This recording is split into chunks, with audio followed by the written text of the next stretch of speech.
Ever feel like you're just drowning in information, trying to understand something complex, but you just hit a wall? Oh, definitely. Happens all the time. Yeah. Well, that's what we're here for. Welcome to the deep dive. We do the heavy lifting to get you the key stuff minus the overwhelm.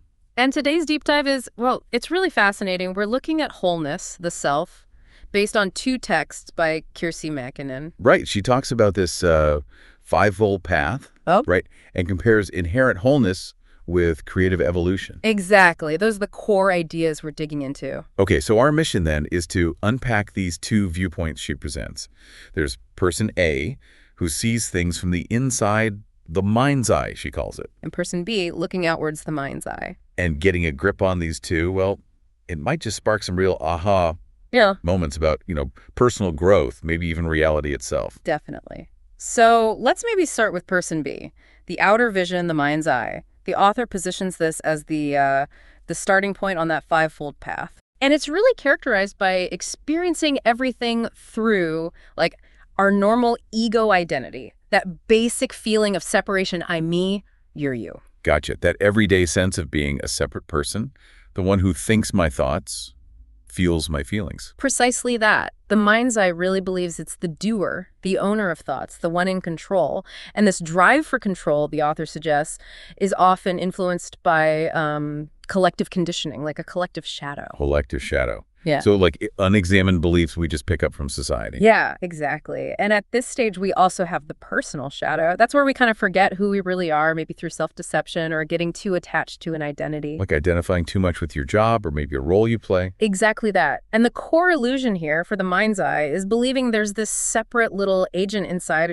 pulling the strings, or a separate me looking out at a separate world. But the author says that feeling of control, it's mostly just conditioning. Yeah, it's often just ingrained patterns running, not some independent self making free choices.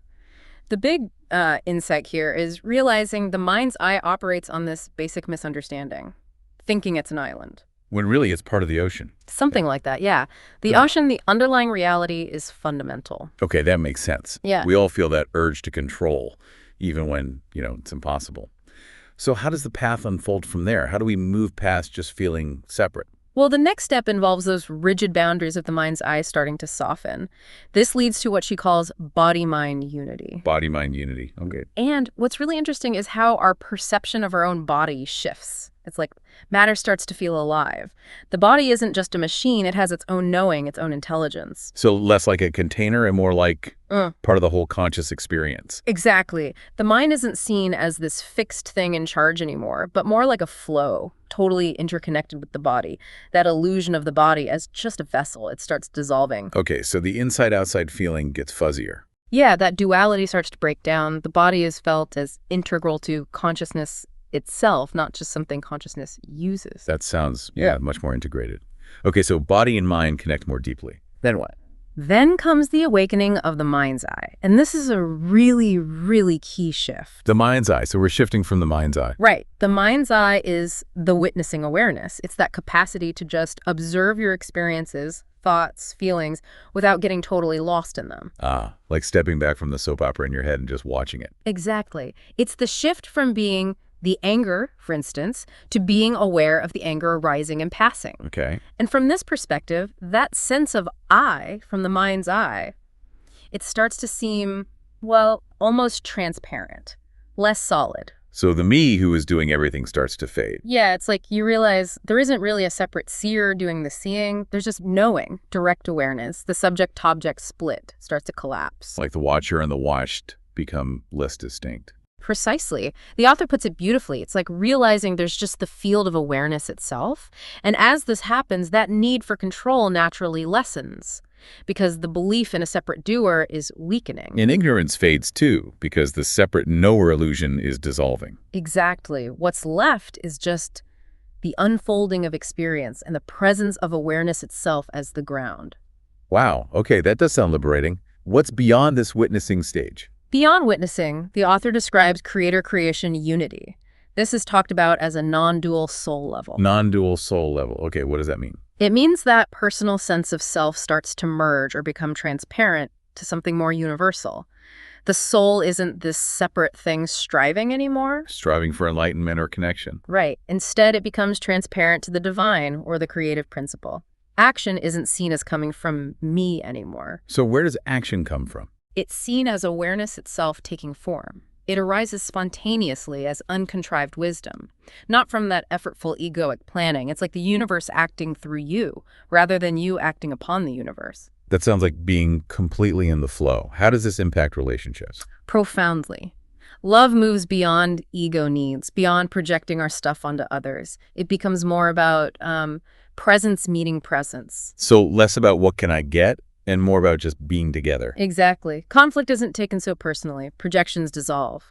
Love becomes more impersonal, not cold or detached, but pure presence recognizing itself. Because you see the same awareness in the other person. Precisely. That self-other boundary really collapses at a deep level. Intimacy comes from recognizing that shared ground of being. Okay, this is going deep. Is there another level beyond this creator-creation unity? Yes, the deepest level described is the ultimate creator stillness. Ultimate creator stillness. This is the pure source.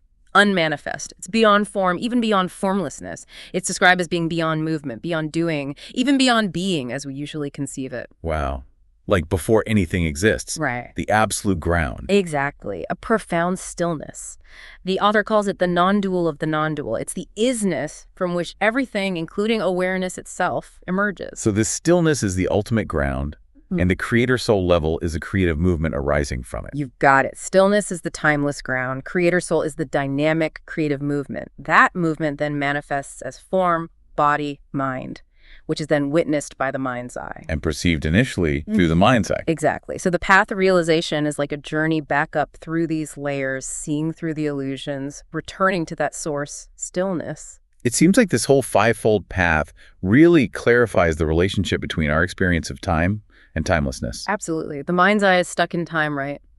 Past regrets, future worries. Yeah, definitely. Body-mind unity brings you more into the present moment. The mind's eye gives you that taste of timeless presence, observing the flow of time.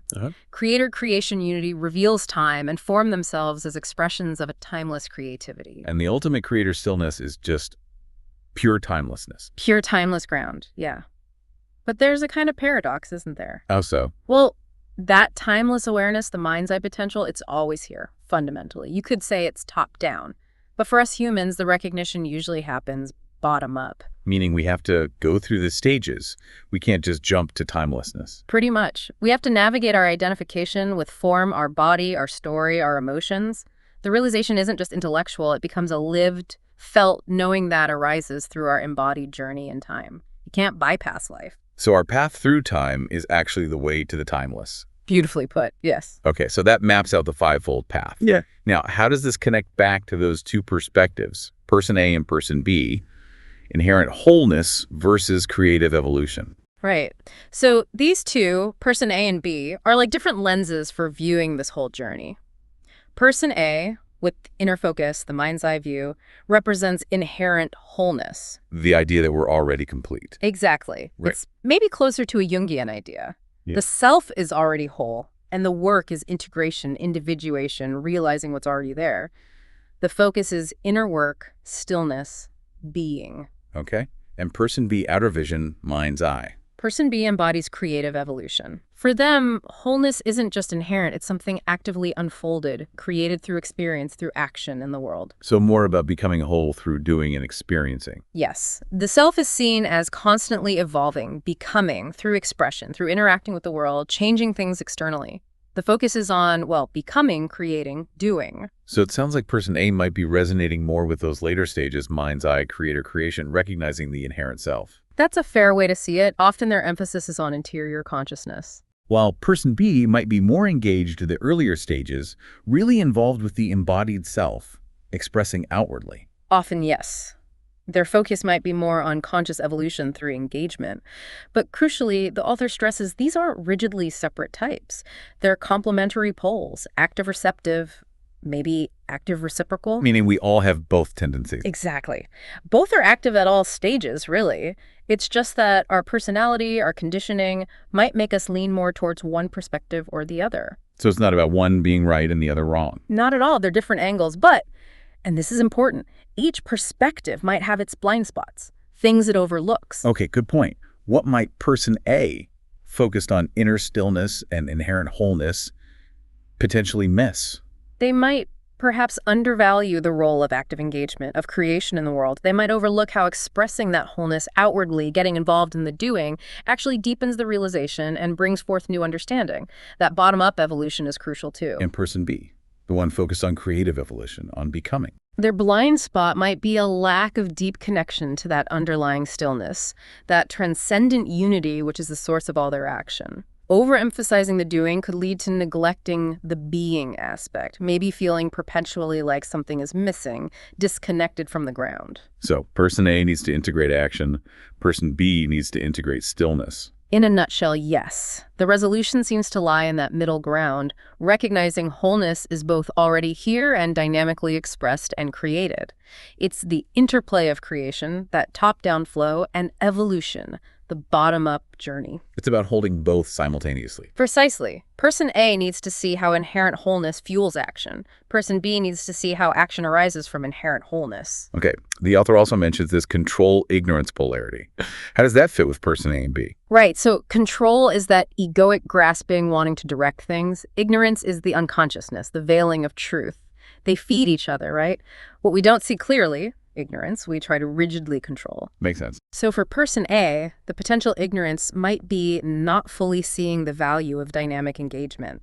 And this could subtly show up as control, maybe clinging too tightly to the idea of already complete, resisting the messy, unpredictable flow of creation. Okay, like a subtle resistance to change. Perhaps. And for person B, the ignorance might be that lack of deep connection to stillness, which could manifest as control through maybe an overemphasis on forceful action, always trying to make things happen instead of allowing unfolding. So control and ignorance act like obstacles. Or maybe teachers. Teachers, exactly. Thresholds, the author calls them. They reinforce the ego until they're seen clearly, with awareness. And seeing them helps dissolve that tension between the A and B perspectives. It's described as a fractal process. These patterns might pop up again at different levels. Wow.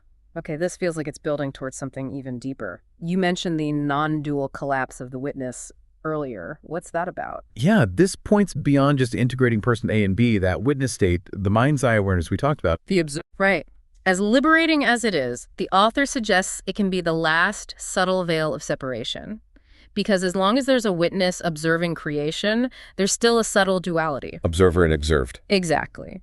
The transition to that ultimate creator level involves this distinction dissolving. It's not integrating A and B's perspectives, but the very ground shifting. So the witness itself disappears. Or merges, dissolves into the whole. The realization dawns that being never became the creator. Being always was the creator. That stillness person A values and the movement person B embodies are realized as inseparable aspects of one reality. Stillness is movement. Movement is stillness. At that ultimate level, yes, they interpenetrate completely. Being isn't static. It is the dynamic, spontaneous unfolding. The witness state maintains a subtle separation, and I observing that flow. And the collapse is realizing there's no separation. Exactly. No separation between creator and creation, being and becoming. It requires a fundamental shift in identity, living from that unified being. And integrating the A and B perspectives helps pave the way. Because you learn to embrace both the stillness and the action. Precisely. When you hold both, the creative process naturally flows from inherent wholeness, and wholeness is experienced in the creative flow. They become one seamless reality. Wow. Okay. So wrapping this up, the key takeaway seems to be that the tension we might feel between these different views, inner versus outer, being versus becoming it, actually points towards a deeper unity. Exactly that.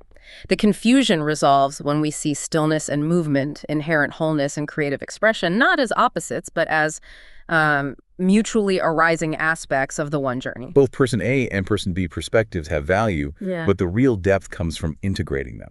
Yes, into a vision that's both transcendent and immanent, being and becoming. And that integration itself is what helps move beyond the witness state to realizing being as the creator. This has been incredibly clarifying. It really makes you wonder, doesn't it? Which perspective resonates more with you right now? Person A or person B? And what might happen if you deliberately explore the other side a bit more? Or maybe the whole act of seeking wholeness, this very conversation, is just another expression of the wholeness that's already always here. Something to think about. Thanks for taking this deep dive with us.